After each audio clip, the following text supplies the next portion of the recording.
রাধে রাধে, শ্রী রাধারানীর ভোজনালয়ে স্বাগতম। আজকে করব রাবড়ি রসমালাই। শেষ অবধি দেখতে থাকো, ভালো লাগলে অবশ্যই লাইক দিও আর সাথে থাকতে সাবস্ক্রাইব করে দিও। রসমালাই এমন একটি পদ যেটা ছোট থেকে বড় সবারই পছন্দ, তাই শেষ অবধি দেখতে থাকো। এখানে নিয়েছিলাম 1.5 লিটার পরিমাণের দুধ, তার থেকে 1 লিটার দুধ দিয়ে ছানা তৈরি করব আর 500 ml দুধ দিয়ে রাবড়িটা তৈরি করব। তো এখানে এই 500 ml দুধটা গরম করে সরিয়ে নিয়েছি আর 1 লিটার দুধটা ছানা তৈরি করব রেডি করে নিচ্ছি। তো লেবুর রস দিয়ে ছানাটা তৈরি করে নেব। দুধটা খুব ভালোভাবে গরম হয়ে যাওয়ার পর যে শর্টটা হয়েছিল সেই শর্টটাও কিন্তু ওই লিকুইড দুধের সাথে মিশিয়ে রেখেছিলাম, তাহলে রাবড়িটা কিন্তু সহজেই তৈরি হবে। আর ছানাটা তৈরি করেছি আজকে লেবুর রস দিয়ে। লেবুর রস বা ভিনিগার যেটা দিয়ে তৈরি করো না কেন, তারপর কিন্তু একটু ঠান্ডা জল দিয়ে দেবে আর তারপর জলটা ঝরিয়ে নেবে, তাহলে যে টক ভাবটা থাকে সেই টকের স্বাদটা চলে যায়। তো এবার একটা কাপড়ের মধ্যে নিয়ে ভালো করে ছানাটাকে জল ঝরানোর জন্য রেডি করে নিলাম। ছানার জলটা যতক্ষণে ঝরবে ততক্ষণে এদিকে চিনি শিরাটা রেডি করে নেব। পাত্রটা বসিয়ে দেওয়া মাত্রই খুব ভালো করে গরম হয়ে গেছিলো।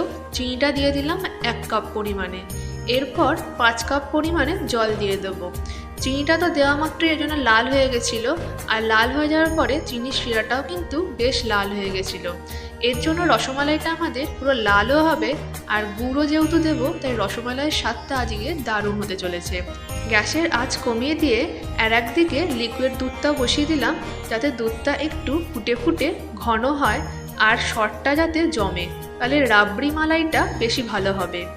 এরপর ছানাটা কিন্তু খুব গরম অবস্থাতেই মেখে নিতে হবে, মানে ছানার থেকে ভালো করে একদম জলটা বার করে নিয়ে যে উষ্ণ উষ্ণ গরমটা থাকে তখন কিন্তু ছানাটাকে মাখতে সব থেকে বেশি সুবিধা হয়।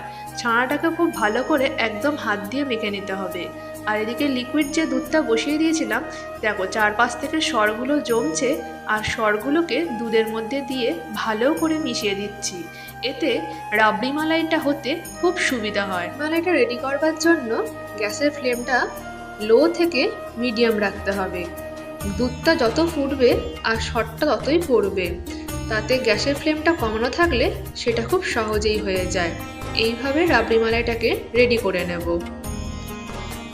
উষ্ণ গরম ছানাটাকে হাত দিয়ে খুব ভালো করে মেরে মেরে মাখতে হবে, মানে ছানার মধ্যে যেন কোনো রকম দানা না থাকে। হাতের যে তালুর অংশটা থাকে সেটা ভালো করে প্রেস করে করে মাখলে ছানার যে দানাগুলো থাকে একদম ভালোভাবে ভেঙে যায়। ছানাটা যখন মাখছি আপনারা হয়তো দেখতেই পাচ্ছেন যে কতটা মোলায়েম হচ্ছে। একদম সফট একটা মসৃণ ডো তৈরি করতে হবে, আর এর মধ্যে যেন কোনো রকম জল না থাকে। যখন জল ঝরানোর দিক সময় খুব ভালোভাবে কিন্তু জলটাকেও ঝরিয়ে নিতে হয়, আর খুব ভালো করে জল ঝরিয়ে নেওয়ার পরে উষ্ণ অবস্থাতেই ছানাটাকে ভালো করে মেরে নিতে হবে। আর খুব ভালো করে মেরে নেওয়ার পর এরকম গোল গোল করে দেখে নেব যে ছানার গায়ে কোনো ফাটল আসছে কিনা। গোল করার সময় ছানার গায়ে যদি ফাটল চলে আসে তাহলে বুঝতে হবে ছানাটা কিন্তু তখনও ভালো করে মারা হয়নি। রসমালাইয়ের এই রসগোল্লাগুলো তোমরা তোমাদের শেফের ইচ্ছা মতন ছোট বড় করতে পারো।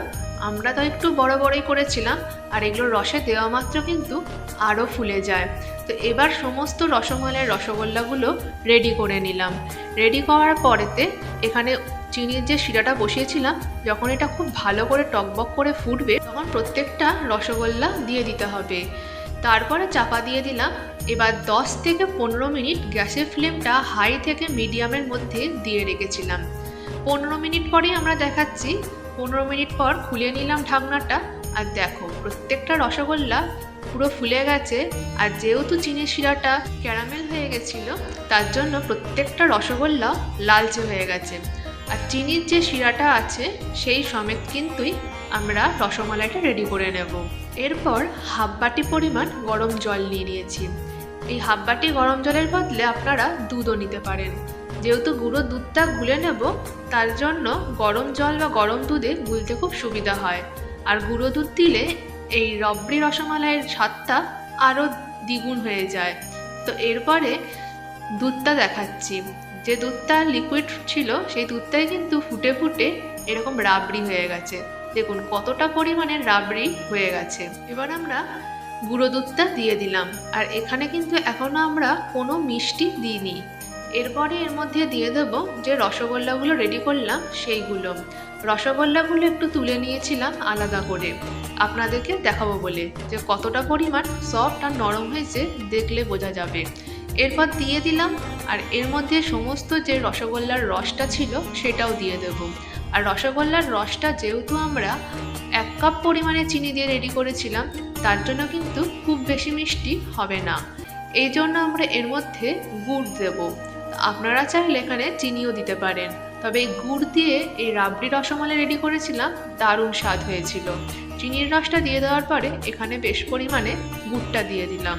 আর এরপরে গুড়টা মেল্ট হয়ে গেলেই, মানে গুড়টা গলে গেলেই তারপর নামিয়ে নেব। আর সবার শেষে যেটা দেব সেটা হচ্ছে এলাচের গুঁড়ো। তো গ্যাসের ফ্লেমটা কিন্তু এখন বাড়িয়ে দিয়েছি। বাড়িয়ে দিয়ে আস্তে আস্তে একটু নাড়াচাড়া করব, যাতে নিচ থেকে কোনো রকমভাবে না লেগে যায়। যেহেতু মিষ্টি দিয়ে দিয়েছি তাই নিচ থেকে লেগে যাওয়ার একটা চান্স থাকে। এবার গুড়টা খুব ভালোভাবে গলে গেল, আর 5টা মিনিট ভালোভাবে নেড়ে ছেড়ে নামিয়ে দেবো। ব্যাস রেডি হয়ে যাবে রাবড়ি রসমালাই। এখনও যদি আপনারা এইভাবে বাড়িতে রাবড়ি রসমালাই তৈরি না করে থাকেন তাহলে কিন্তু তৈরি করে দেখবেন। আর সবার শেষে দিয়ে দিলাম এলাচের গুঁড়োটা, দারুণ টেস্ট হবে। আপনারা একবার এইভাবে বাড়িতে ট্রাই করে দেখুন। ভালো লাগলে অবশ্যই লাইক দিয়ে সাথে থাকবেন, আর চ্যানেলটিকেও সাবস্ক্রাইব করে দেবেন। আর এই রাবড়ি রসমালাই কেমন হলো সেটা কিন্তু অবশ্যই জানিয়ে যাবেন কমেন্ট বক্সে। রাধে রাধে।